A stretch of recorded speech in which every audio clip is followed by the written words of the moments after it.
Abra a sua Bíblia no Salmo de número 18.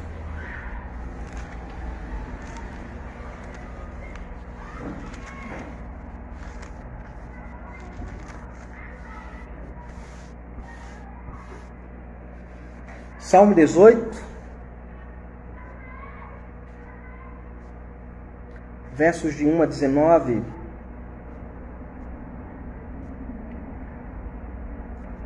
É o texto no qual nós estaremos ensinando a palavra de Deus nesta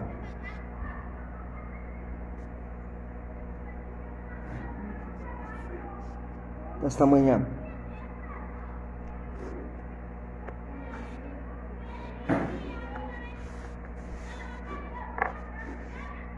Ao mestre de canto, salmo de Davi, servo do Senhor, o qual dirigiu ao Senhor as palavras deste cântico no dia em que o Senhor o livrou de todos os seus inimigos e das mãos de Saul. Ele disse: Eu te amo, ó Senhor, força minha. O Senhor é minha rocha, a minha cidadela, o meu libertador. O meu Deus, o meu rochedo, em quem me refugio, o meu escudo, a minha força, a força da minha salvação, o meu baluarte. Invoco o Senhor, digno de ser louvado, e serei salvo dos meus inimigos. Laços de morte me cercaram, torrentes de impiedade me impuseram terror. Cadeias infernais me cingiram e tramas de morte me surpreenderam. Na minha angústia invoquei o Senhor, gritei por socorro ao meu Deus, e ele do seu templo ouviu a minha voz, e o meu clamor lhe penetrou os ouvidos. Então a terra se abalou e tremeu, vacilaram também os fundamentos dos montes e estremeceram, porque ele se indignou. Das suas narinas subiu fumaça e fogo devorador da sua boca. Dele saíram brasas ardentes. Baixou ele os céus e desceu e teve sob os pés uma densa escuridão. Cavalgava um querubim e voou sim, levando velozmente nas asas do vento. Das trevas fez um manto em que se ocultou. Escuridade de águas, espessas nuvens nos céus eram o seu pavilhão. Do esplendor que diante dele havia, as densas nuvens se desfizeram em granizo e brasas chamejantes. Trovejou, então o Senhor dos céus, o Altíssimo, levantou a voz, e houve granizo e brasas de fogo. Despediu suas setas e espalhou os meus inimigos, e multiplicou os seus raios e os desbaratou. Então se viu o leito das águas, e se descobriram os fundamentos do mundo, por tua repreensão, Senhor, pelo iroso resfogar das tuas narinas. Do alto me estendeu ele a mão e me tomou, tirou-me das muitas águas, livrou-me de forte inimigo e dos que me aborreciam, pois eram mais poderosos do que eu. Assaltaram-me no dia da minha calamidade, mas o Senhor me serviu de amparo. Trouxe-me para um lugar espaçoso, livrou-me porque ele se agradou de mim. Vamos orar. Senhor, está aí a tua palavra diante de nós. Te pedimos, ó Deus, a tua iluminação, a tua orientação, ó Deus, para a explicação desse texto nesta manhã, Senhor. Que o Senhor possa nos ajudar, ó Deus, a entender a tua palavra, ó Deus, a entender o que ela quer a nós ensinar, ó Pai, para que de fato possamos aplicar estas verdades ao nosso coração como igreja de Jesus. Nos ajuda, Senhor, a de maneira graciosa receber a tua palavra, Senhor. Ilumina o nosso coração, abre o nosso entendimento, Senhor, para que possamos compreender e aplicar a verdade da tua palavra, a tua lei e a tua verdade, Senhor. É o que nós choramos e te agradecemos em Cristo Jesus. Amém e amém.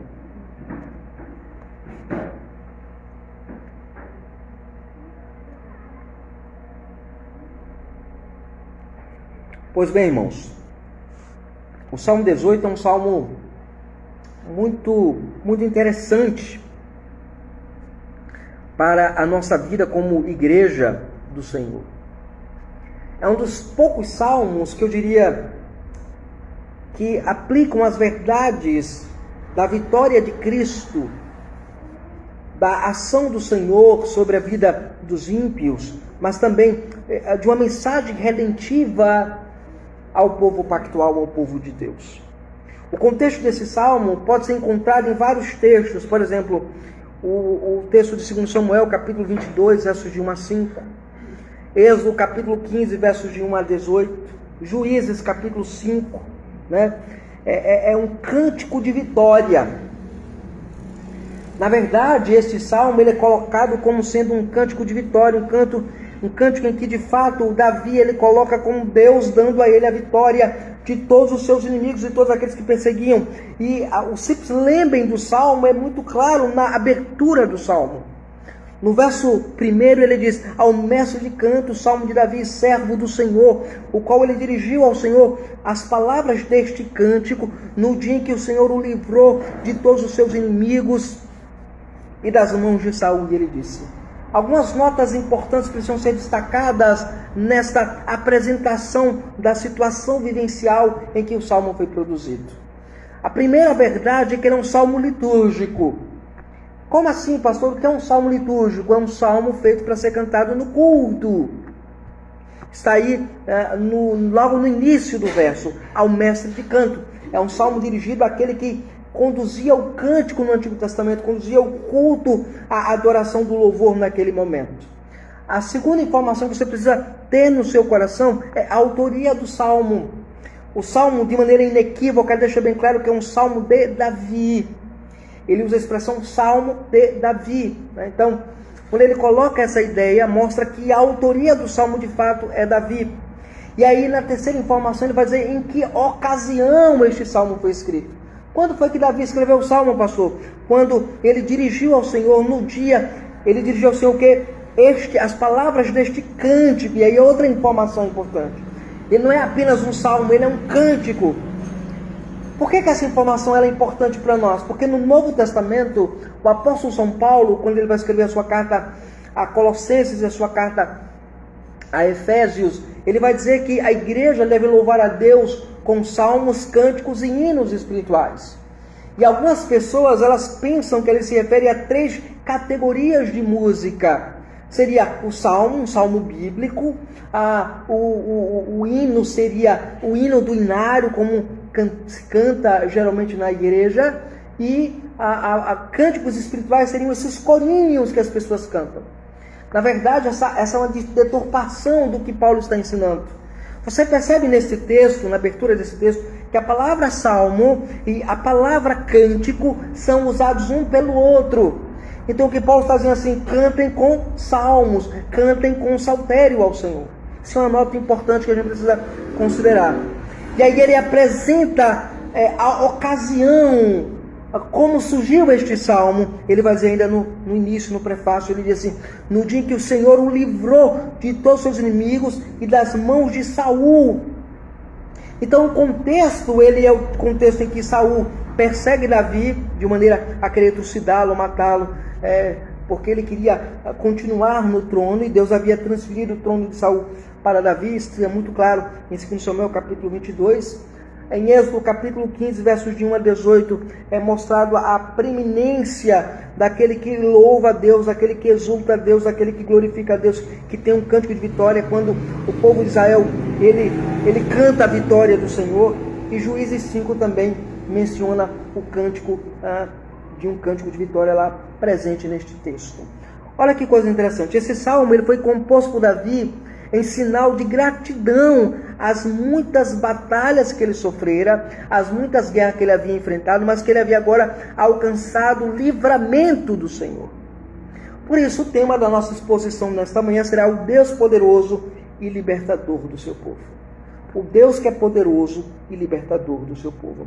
E como é que Davi, ele coloca isso para nós? De que maneira ele apresenta esse Deus libertador? De que maneira ele apresenta para nós esse Deus poderoso? De que maneira ele apresenta esse Deus gracioso que salva a vida de Davi, que liberta Davi durante todo o Salmo de número 18? A A primeira questão que ele coloca é o louvor que ele tem em direção a Deus. A maneira fundamental que a igreja mostra, que ela reconhece que Deus é poderoso, que Deus é libertador, primeiro ela tem uma atitude primeiramente de louvor, de louvar a Deus. Geralmente as pessoas têm a ideia de que a primeira atitude nossa é pedir a Deus e não louvar. Na verdade, a primeira atitude de uma igreja que de fato reconhece o poder de Deus, o governo de Deus e a libertação do Senhor é o ato de louvor. E o poeta faz isso no verso 1 e no verso 2. Ele diz assim: eu te amo, ó Senhor, força minha. O Senhor é a minha rocha, a minha cidadela, o meu libertador, o meu Deus, o meu rochedo, em quem eu me refugio, o meu escudo, a força da minha salvação, o meu baluarte. E aqui ele coloca coisas interessantes. A primeira questão que ele coloca para nós, esse ato de louvor, primeiro ele apresenta a Deus como sendo o seu refúgio. Ele apresenta a Deus como o refúgio dele. O Salmo começa com a palavra harkan, que é a palavra amor. Ele diz assim: eu te amo. Aqui a ideia, irmãos, é de devoção sincera. A primeira atitude nossa como cristãos que reconhecemos o governo e a soberania do Senhor sobre as nossas vidas é que de fato Deus, Ele é digno do nosso amor. Eu te amo, ó Senhor. Essa é a primeira declaração do povo de Deus. Amar a Deus, ter Deus como supremo absoluto dos nossos afetos. Aquele que deve de fato amar a Deus deve entender o que a Escritura diz no Novo Testamento e no Antigo Testamento. No Antigo Testamento é nos dito que o povo de Israel deve amar a Deus com toda a sua força, com todo o seu coração, com toda a sua mente, com toda a sua alma, com todo o seu empreendimento. Amar a Deus é a tônica do Salmo. O Salmo já diz: eu te amo, Senhor. Ele coloca de maneira clara que ele está desinteressado pelas bênçãos de Deus. Não é isso que ele quer. Ele quer manifestar, acima de tudo, o amor ao Senhor. Quem ama ao Senhor se submete à sua vontade. Quem ama ao Senhor aceita a sua vontade. Quem ama ao Senhor caminha debaixo da sua vontade. Assim, quando eu reconheço que Deus ele é poderoso na minha vida, que Ele é libertador, que Ele me libertou, que Ele me resgatou, a resposta que eu tenho em direção a esse Deus é uma resposta de amor. Eu preciso simplesmente amá-lo. Ele é o nosso Deus, Ele é o meu objeto de amor. Esse é o ponto interessante. A segunda verdade que nós aprendemos no texto é que Deus ele é rei. E essa descrição da realeza de Deus, ele descreve em outra característica que ele apresenta sobre o Senhor no verso 2. A primeira característica, ele diz: o Senhor é a minha rocha. Aqui a ideia é que Deus é o nosso alicerce, é quem sustenta a nossa vida em meio aos maremotos, em meio às dificuldades, em meio às tempestades da vida, aonde nós construir a nossa vida sobre essa rocha que é Deus, que é o Senhor. O Senhor Jesus no Novo Testamento vai pegar essa mesma imagem e vai aplicar a pessoa dele, quando ele conta a visão de dois indivíduos que um constrói a casa sobre a areia e o outro constrói a casa sobre a rocha. Quem conseguiu construir sobre a rocha, sobre Cristo, veio a tempestade, bateu nela, não levou a casa ficou firme. Mas aquele que construiu sobre a terra movediça, veio a água, veio a chuva, veio os maremotos, veio os problemas e desabou aquela casa. Assim o salmista, ele começa colocando a primeira tônica na vida dele. Ele diz: o Senhor é a minha rocha. Deus, ele é a rocha, o alicerce, o fundamento. Entenda que Deus é o meu fundamento. Eu caminho debaixo de Deus. Eu ando debaixo da vontade soberana de Deus. Aquele que me sustenta é Deus. Não são os meus problemas, não é a minha ansiedade, não é a dor do meu coração, não é o meu medo, não são as minhas angústias, mas é Deus que é o meu fundamento. Isso nos lembra a pergunta primeira e a resposta primeira do domingo primeiro do Catecismo de Heidelberg. No Catecismo de Heidelberg ele pergunta: qual é o teu único consolo na vida e na morte? Ele diz: o meu único consolo ou fundamento na vida e na morte é o Senhor Jesus Cristo, que me salvou, que morreu por mim, que de fato me sustenta, me garante o seu Espírito Santo, que nenhum fio da minha cabeça cai senão com consentimento. Essa é a primeira verdade que nós aprendemos nesse texto, que Deus é rocha. Mas veja outra característica que ele apresenta desse Deus que é rei. Ele é a minha cidadela. Na figura que o salmista coloca para nós, imaginemos um homem vivendo num conflito de guerra. Ele precisava procurar uma cidade, refúgio, uma cidade que se amparasse da briga, da guerra, do conflito. E aí essa cidadela, esse local de proteção, era Deus. Ele fazia assim: eu não tenho nenhuma outra proteção, eu não tenho nenhum outro cuidado, eu não tenho nenhum outro escudo a não ser o Senhor. E aí ele declara que esse Deus que é rei, ele é libertador, o meu libertador. Aqui a figura de Davi é dizendo que de fato Deus é aquele que liberta o povo no meio dos problemas que ele enfrentava, no meio das dificuldades. O meu Deus, o meu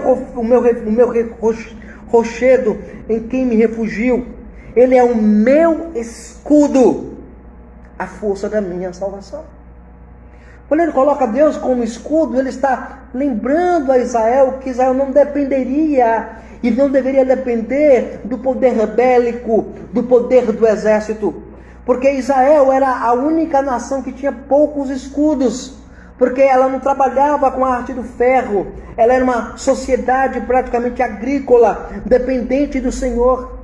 E o escudo era algo que indicava que ele tinha proteção. Ele dizia assim: eu posso não ter o escudo, a arma física, a proteção física, mas eu tenho aquele que é maior, é o meu escudo, é a minha força, é a força da minha salvação, é o meu baluarte, é o meu estandarte. Alguém que disse assim: olha, ele é quem vai cuidar de mim, ele é o meu rei.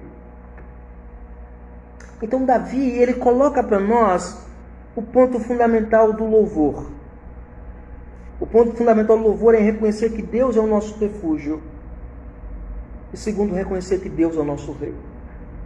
Ele que governa sobre as nossas vidas. É impressionante como a igreja dos nossos dias ignora isso. A igreja de nossos dias, ela está decretando, ordenando a Deus, dizendo a Deus o que Deus tem que fazer para ela. Quando na verdade a Escritura nos ensina que devemos reconhecer que quem Deus é para nós. Ele é o Rei soberano, Ele é o nosso refúgio, Ele é o nosso sustentador, Ele é o gracioso Deus que nos liberta, Ele é o nosso libertador, como diz o verso 2. Então, como demonstrar que cremos um Deus poderoso e libertador? Primeiro, apresentando o nosso louvor a Deus, em duas etapas. Primeiro, reconhecendo que Ele é o nosso refúgio. Segundo, reconhecendo que Ele é o nosso Rei. Essas são duas coisas importantes. Em segundo lugar, como reconhecemos a soberania e o poder de um Deus libertador sobre as nossas vidas? É quando nós aprendemos a louvar a Deus na crise. É quando aprendemos a louvar a Deus no meio do caos. Vivemos um caos, irmãos, na nossa sociedade. Vivemos um caos em nosso país. Vivemos a frustração de muitas vezes viver sob a ameaça de termos os templos fechados, as igrejas fechadas, em nome de uma saúde pública, mas ignorando de fato o dever e a honra de servir a Deus, de honrar a Deus. Vivemos um momento tão crítico na nossa vida que crentes, ou que se dizem crentes, no dia do Senhor, não vem à igreja, não vem louvar a Deus, não vem honrar a Deus, com a desculpa de que poderá ser contaminado pela doença que se espalhou neste mundo. Mas que vão a mercados, que vão a lugares, que vivem em locais aglomerados. Vivemos uma crise. E como conseguir louvar a Deus na crise? Está aí nos versos de 3 até o verso 6 desse texto. Veja o verso 3, ele diz: invoco o Senhor, digno de ser louvado, e serei salvo dos meus inimigos. A primeira perspectiva que nós aprendemos para louvar a Deus no meio da crise, igreja, é primeiro reconhecer que Deus é sempre digno de louvor. Ele diz: eu invoco o Senhor, Ou seja, ele ora a Deus. Ele não fica preocupado com a crise. Ele não fica preocupado com o problema. Ele não tem tempo de se preocupar com o problema. Ele vê o problema, ele sabe da dificuldade, ele sabe que é ruim a situação, ele sabe que é difícil a situação, mas a primeira atitude que ele faz é ir adorar a Deus, é ir cultuar a Deus. A igreja dos nossos dias faz o inverso, deixa de cultuar a Deus e vai se preocupar com os problemas, com as dificuldades. E aqui o salmista, a primeira atitude dele é dizer assim, invoca o Senhor, porque Ele é digno de ser adorado, Ele é digno de ser louvado, Ele merece o meu culto, não importa em que circunstância, não importa em que tempo, não importa a maneira como vai ser feita as coisas, o que importa é a maneira como Ele ordena em Sua palavra, o que importa é o que Ele diz em Sua palavra. Eu preciso louvar a Deus. Então esse invocar aqui é o sentido de clamar a Deus, de louvar a Deus, porque Ele merece o nosso louvor. Qual é o resultado do louvor, irmãos? Qual é o resultado de cultuar a Deus? Ele diz no verso 3, e serei salvo dos meus inimigos. O resultado é a libertação. Então a primeira questão que a gente tem, irmãos, quando nós estamos para entrar na crise, a primeira atitude nossa é louvor ao nosso Deus. Agora, veja o que acontece nos versos de 4 a 5. Ele descreve para nós esta crise que ele vivencia. Qual é a crise? Primeiro, laços de morte me cercaram, torrentes de impiedade se impuseram terror, cadeias infernais me cingiram e tramas de morte me surpreenderam. Vamos observar isso aqui, irmãos. Quando ele coloca laços de morte me cercaram, está falando que pessoas planejaram acabar com ele. Mas também é o sentido de cair com a doença, cair acamado, estar adoentado, estar prestes à morte. Um outro ponto importante é que diz que torrentes, ele vê um grande vendaval, uma grande onda, torrentes de impiedade. Essa palavra impiedade, ela descreve que são pessoas ímpias que se levantam contra ele. Ele começou a palpitar o seu coração com medo. As pessoas estão no encalço de Davi. Lá está Sansão de um lado, lá está a Saúl de um lado, está Absalão do outro, está os inimigos, está Abimeleque, estão os grandes inimigos perseguindo Davi. E Davi agora está, ele diz assim, as torrentes dos ímpios, os ímpios estão se levantando contra mim. Isso causou pavor, temor diante dele. Agora veja o verso 5, ele diz, cadeias infernais me cingiram, vestiram a minha vida, tramas de morte me surpreenderam. Aqui, esse mesmo emblema, essa mesma figura que aparece no texto bíblico, no Novo Testamento, é aplicado à pessoa de Jesus. Jesus, ele vai falar exatamente disso no Novo Testamento, apontando para esta ideia de que laços de morte me cercaram. Ele vai falar de que, de fato, o pavor, as densas trevas caíram, as cadeias infernais, parece que estavam tomando conta, vencendo o espaço. Essa é a descrição que Davi faz aqui no Antigo Testamento da crise que ele está vivendo. Não é uma mera crise, não é um mero problema. São pessoas que estão perseguindo a ele, querendo acabar com sua vida, trucidar a sua existência. Mas veja o que acontece no verso 6. Ele apresenta agora a sua confiança ao Senhor. Verso 6. Na minha angústia. E aqui é importante, irmãos. O que você faz na sua angústia? O que você faz na sua dor?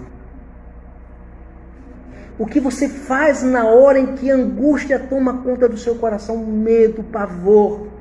As coisas estão roubando a paz do seu coração.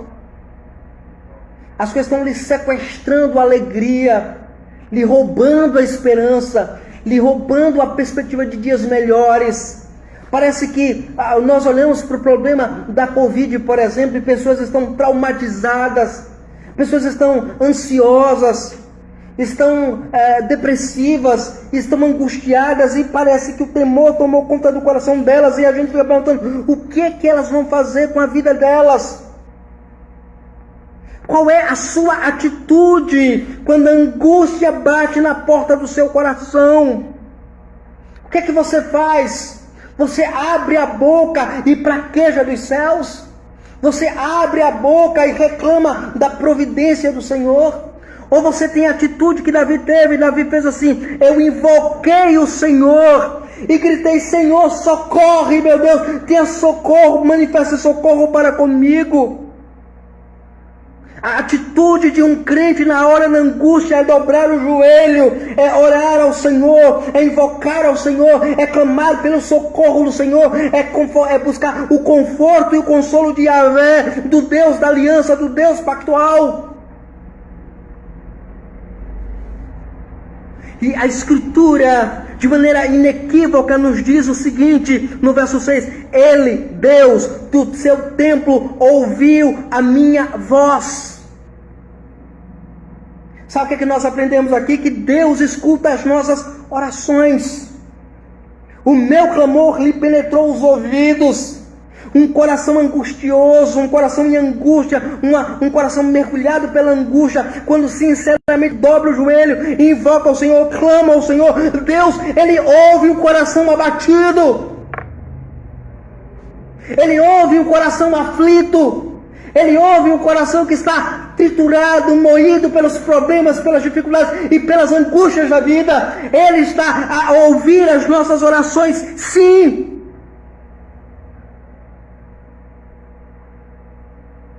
É isso que este mundo precisa ouvir, igreja.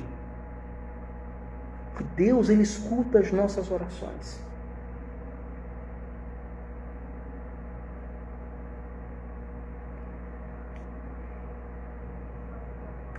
Então, nós vemos aqui a situação em que Davi está agora. Nós pensamos que é apenas os inimigos físicos que estão combatendo contra ele. Mas os inimigos físicos colocaram nele um temor tão grande que a angústia, a depressão, a ansiedade tomou o seu coração palpitava com temor, e ele disse: eu não posso ficar assim, eu não posso viver nessa angústia, eu vou orar a Deus, eu vou clamar a Deus, eu vou buscar o Senhor. E ele buscou a Deus. Isso nos leva para a nossa terceira e última proposição do texto sagrado. Aqui no Salmo 18, versos de 7 a 19 agora. Davi agora ele passa a descrever a libertação poderosa do Senhor. Qual é o resultado quando um coração sincero invoca a Deus? É a resposta do Senhor. Qual é a resposta do Senhor? Nessa sessão agora o poeta utiliza vários recursos para impregnar na mente do povo da aliança o Deus libertador que ele quer apresentar no seu salmo. Ele diz no verso 7, ele diz assim: então a terra se abalou, tremeu, vacilaram também os fundamentos dos montes e se estremeceram porque ele se indignou. Aqui, irmãos, a primeira questão que nós temos aqui é a presença terrível de Deus, verso 7 e verso 8 agora. Ele diz assim: das suas narinas subiu fumaça, e fogo devorador da sua boca, dele saíram brasas ardentes. Olha que coisa fantástica você tem aqui, irmão. O que você consegue ver aqui nesse texto, igreja? Você consegue ver agora, lembra que eu já falei várias vezes para vocês que o fundamento de toda a teologia posterior da Escritura, do Antigo para o Novo Testamento, é a lei mosaica, é a lei de Moisés, é o Pentateuco, é que a Escritura estabelece de Gênesis a Deuteronômio. E a construção de toda a teologia veterotestamentária, ela vem a partir dessa perspectiva. E aí você observa aqui que ele faz um eco do Sinai.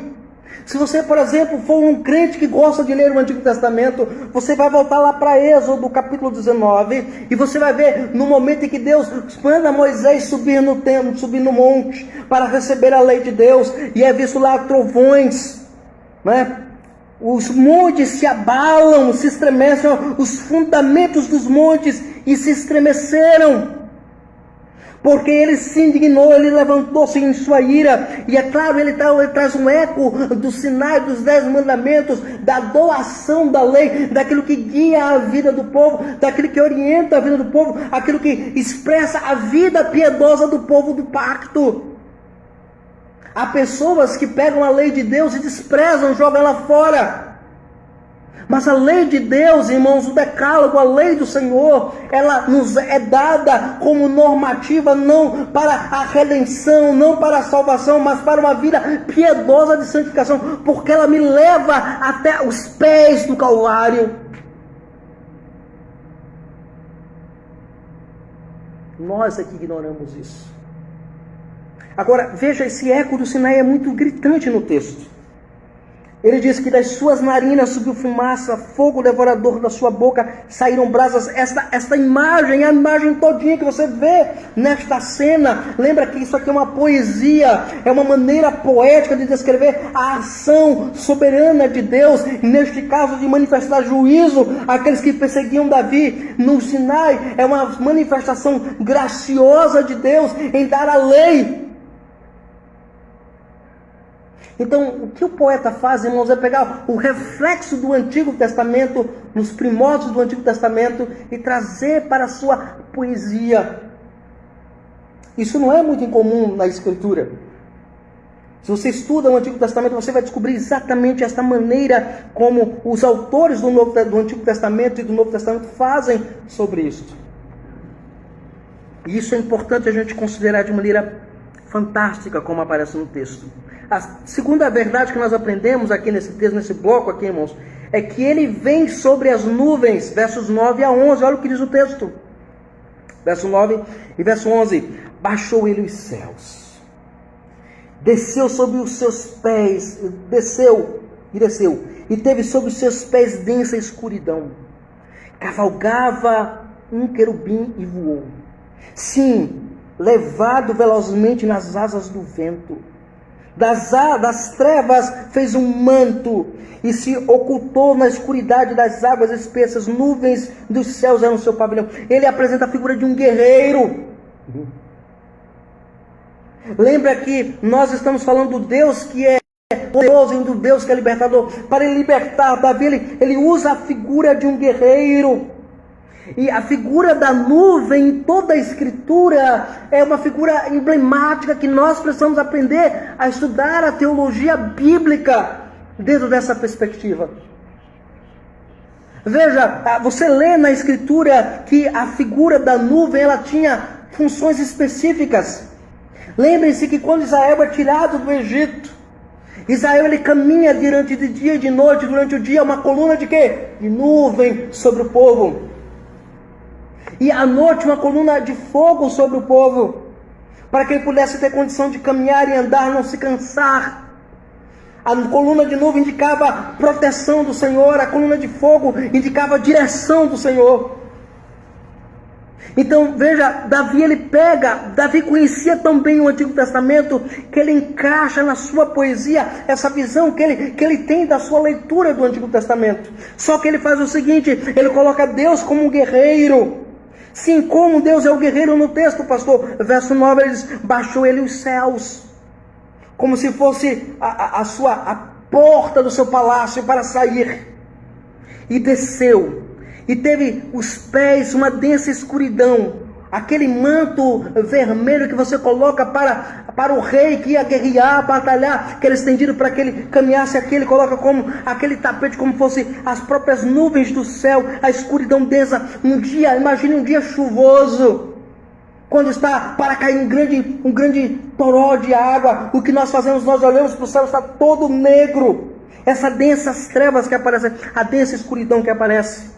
Ele pega um querubim e transforma como se fosse o seu cavalo de guerra, o seu guerreiro. Lembra o que é o querubim? O querubim é aquele anjo que guarda a santidade de Deus. Lembrem-se da figura da Arca da Aliança. 2 querubins, um de frente para o outro, guardando a santidade da lei, guardando a santidade da equidade e da justiça de Yahvé. E ele é levado velozmente nas asas do vento. Você lembra a Escritura, você verá que Deus ele vai usar nas profecias veterotestamentárias, Deus usando a figura da nuvem para trazer juízo sobre a Síria, sobre a Etiópia, sobre as grandes nações que eram inimigas de Yahvé. Ele vem montado sobre a nuvem. No Novo Testamento também nos dito que o Senhor Jesus virá sobre as nuvens. Mas ele não vai vir para redimir, ele vai vir para julgar, para trazer juízo.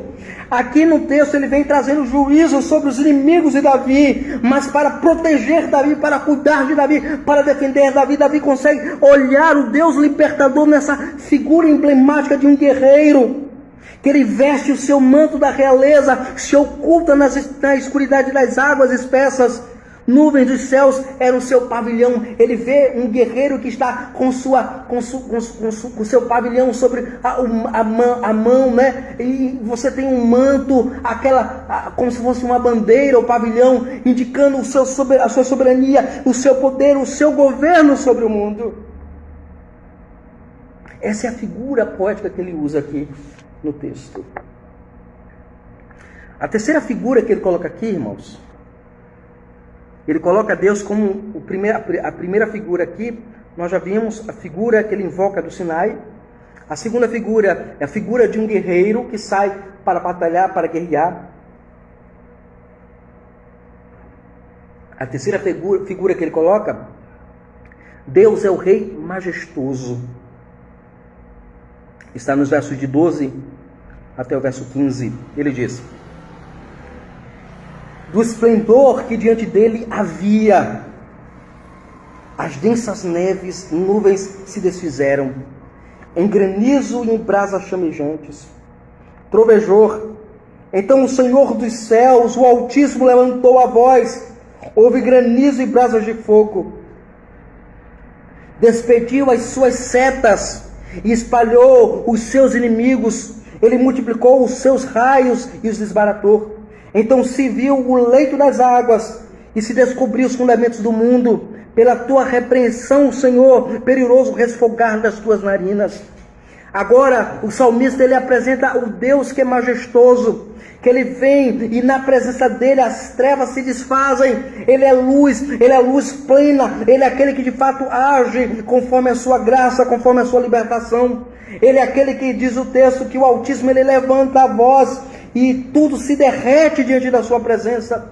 Ele diz que ele, como um rei caçador, ele pegou o seu arco e atirou as suas setas contra os inimigos, espalhou, multiplicou os seus raios, ou seja, a figura de linguagem aqui, as suas setas são como se fossem raios, desbaratou-os. E aí ele pega mais uma vez no verso 15, a figura do mar vermelho. Olha, então se viu o leito das águas e se descobriu os fundamentos do mundo. Pela tua repreensão, Senhor, pelo rigoroso resfogar das tuas narinas. Porque é dito no texto lá de Êxodo que um vento oriental veio sobre o mar vermelho e abriu e conseguiu ver o chão, os fundamentos do mar. Davi, ele conhecia a palavra de Deus. Ele conhecia a escritura veterotestamentária do Pentateuco. E ele usou isso para compor a sua bela poesia, para compor este belo salmo, para compor esta bela passagem da palavra do Senhor. Agora, a última imagem que ele coloca agora do Deus libertador deste salmo está nos versos 16 ao verso 19. Ele diz: do alto ele me estendeu a mão e me tomou. Tirou-me das muitas águas, livrou-me de forte inimigo e dos que me aborreciam, pois eram mais poderosos do que eu.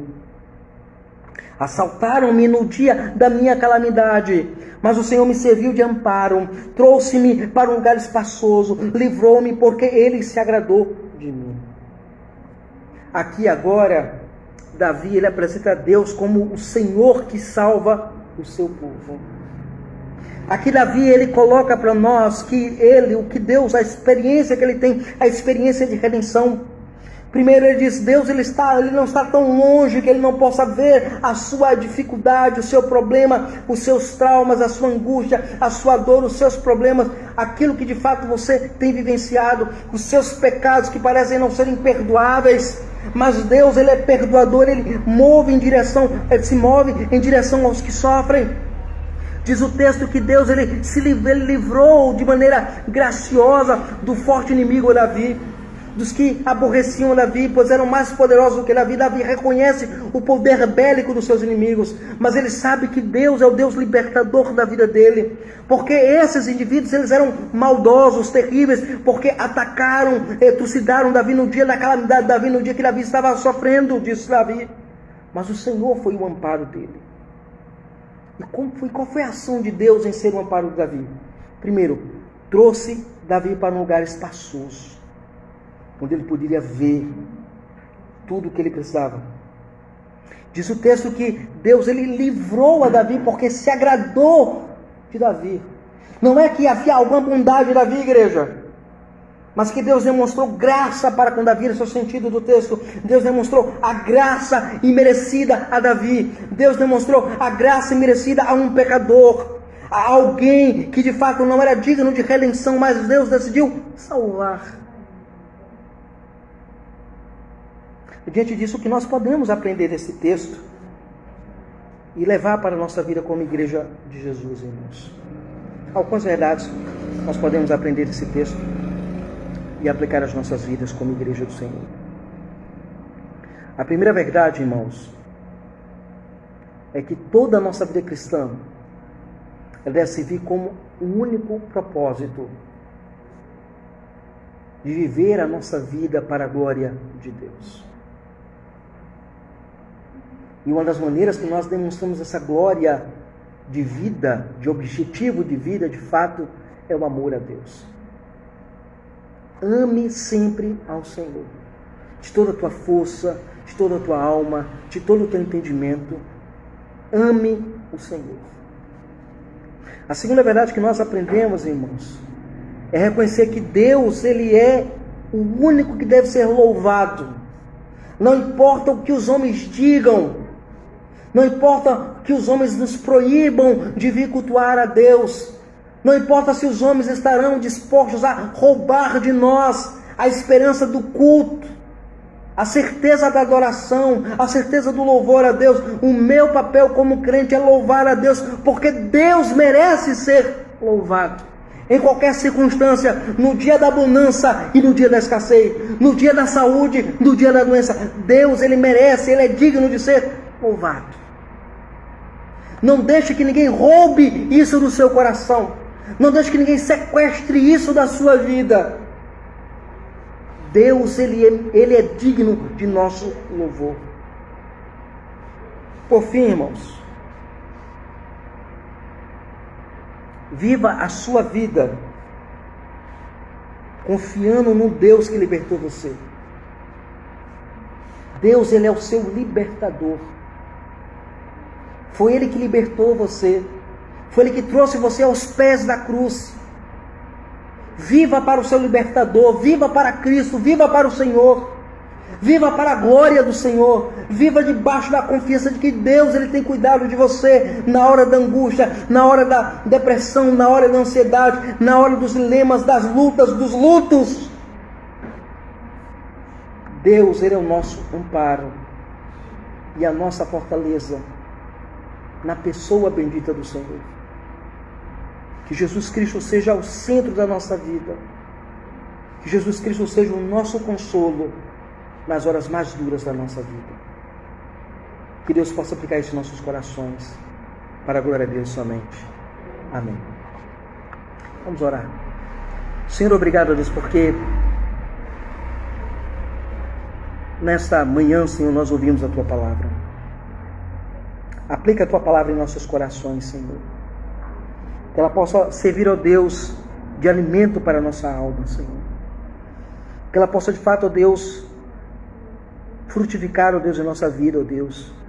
E que possamos, de fato, viver de maneira prática, ó Deus, esta crença maravilhosa, ó Deus, que o Senhor é um Deus poderoso e um Deus libertador. O Senhor poderosamente nos libertou. E o Senhor poderosamente nos deu Cristo, nosso Redentor, Pai. Que o Senhor possa, de fato, ó Deus, fazer com que as verdades desta palavra, Senhor, encontre eco em nossos corações. E que, de fato, possamos, de fato, ó Deus, louvar o Teu nome e exaltar a Tua palavra, Senhor. Leva-nos em paz para os nossos lares, na Tua proteção, no Teu cuidado, no Teu amor, Senhor. Confiantes, ó Deus, que Tua graça e Teu perdão têm trabalhado em nossas vidas. Amado, Tu sabes, ó Deus, do quanto nós carecemos e necessitamos, ó Deus, da Tua providência sobre nós. Abençoa a Tua igreja, ó Deus, neste momento de crise, Senhor. Crise, ó Deus, que a Tua igreja tem enfrentado. Crise de identidade, sem saber quem ela é. Crise de fé, ó Deus, esquecendo de confiar no Senhor no meio do caos. Crise de segurança, Senhor. Uma igreja que não aprende, ó Deus, a buscar socorro e refúgio em Ti, Senhor. Que o Senhor possa, de fato, ó Deus, nos libertar disso, Senhor. E que possamos ser uma igreja firme e forte, ó Deus. Que essa nação Brasil, ó Deus, possa ouvir a voz da igreja, Senhor. Para o louvor do Teu nome, da Tua glória. É o que nós choramos. É o que nós te agradecemos, Senhor. Em Cristo Jesus. Amém e amém. Recebemos a bênção. Que a graça do nosso Senhor Jesus Cristo, o amor de Deus, nosso eterno Pai Celestial, a comunhão e consolação do Espírito Santo de Deus, e seja com toda a igreja, hoje e sempre. Amém e amém.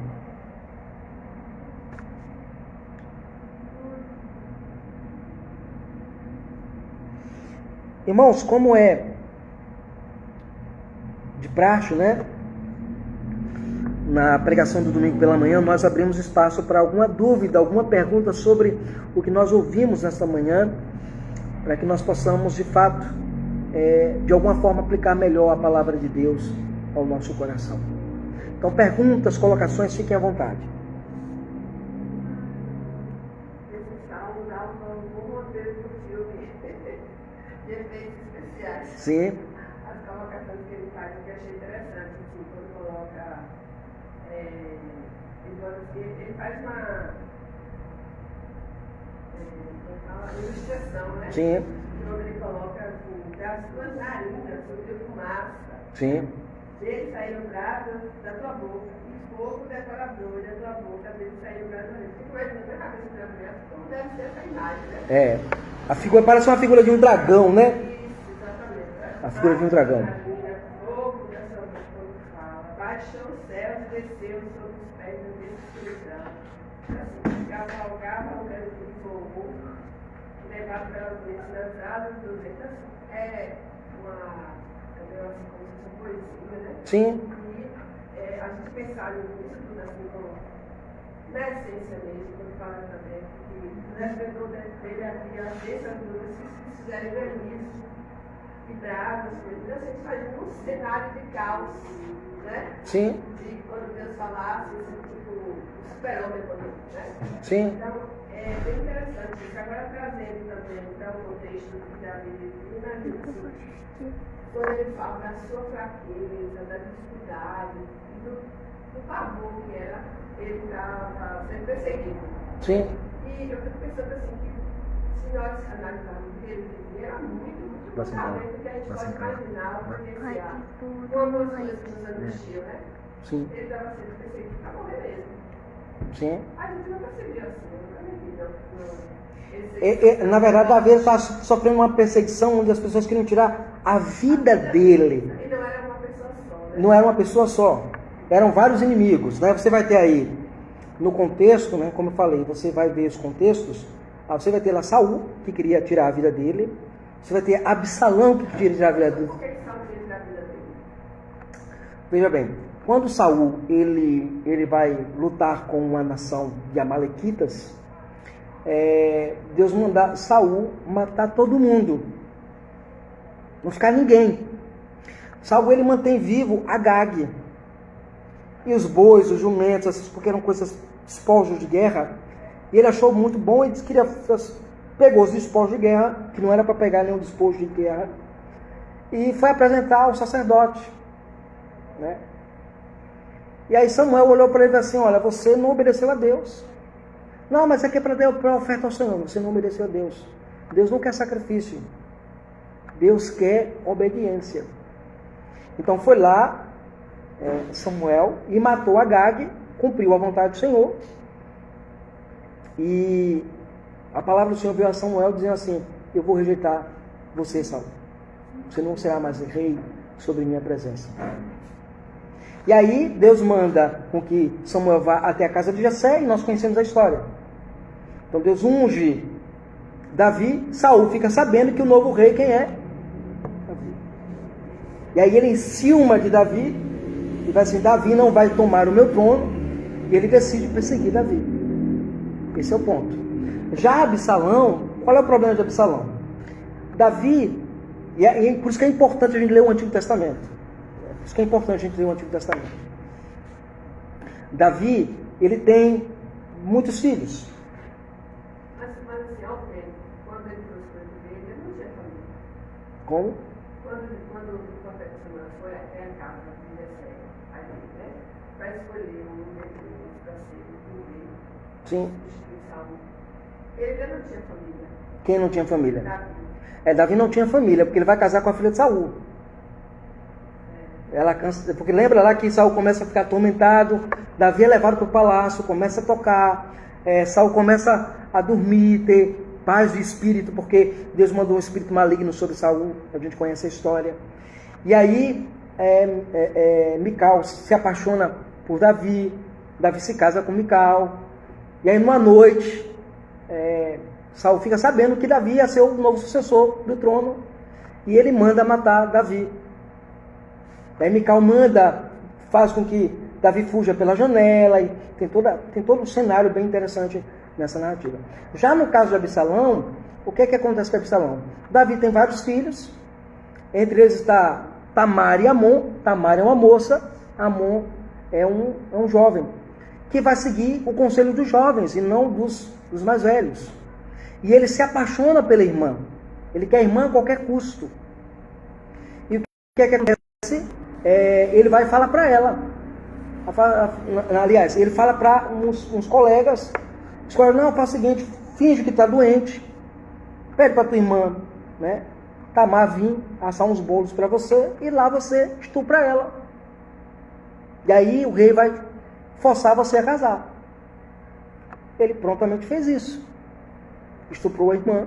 A irmã falou para ele que não era assim que se fazia, tinha que falar com o pai certamente permitiria e tal. Ele não quis fazer, ele foi lá e estuprou a irmã. Só que ao mesmo tempo que estuprou a irmã, desprezou ela, viu que não era a pessoa que ele queria casar. Estuprou e largou. E aí a situação chega até quem? Até Davi. Absalão fica sabendo. Qual é a atitude de Davi? Nenhuma. Absalão fica revoltado, vai lá e mata Amon e decide destronar Davi. Aí pega 250 homens, na ocasião, 250 mil, não lembro ao certo, mas ele pega uma quantidade boa de homens, convence o coração desses homens para se levantarem contra Davi, e Davi tem que fugir do trono novamente. Então você tem um homem como Davi sendo perseguido, primeiro pelo ciúme de Saul, e do outro lado pela negligência dele como pai de não tomar a postura que ele deveria tomar em relação a Amon. O filho quer assumir esse fato. Só que Deus não queria que Absalão fizesse isso, né? Fala, irmão. O filho era de Davi que estuprou a... Sim, isso. Amon era filho de Davi também. Ok? E a irmã era irmã de pai e mãe ou só de pai? Ela não era dos mesmos pais, eram de pais diferentes. De mães diferentes, de mães diferentes, Irmã pela parte de Davi. Isso. Aí o irmão foi... Isso. Matou o outro Davi. Porque ficou revoltado, porque a irmã ficou humilhada, né? Naquele contexto, era uma humilhação muito gigantesca. Ainda hoje o é. Poderia casar? Se quiser? Aí isso dependeria do rei. O rei era quem ia decidir isso. Ele queria casar, podia na época. Sim. Sim. Deve ser irmã. Sim. Dependeria do rei. Porque a vontade do rei seria como se fosse a vontade... Lembra lá que a gente fala que o rei era como se fosse o pastor do povo e conduziria o povo. Então, esse é o contexto. E naquela época tinha muita essa relação, né? Porque alguém na casa da parentela para Isso, buscar alguém da parentela, né? É.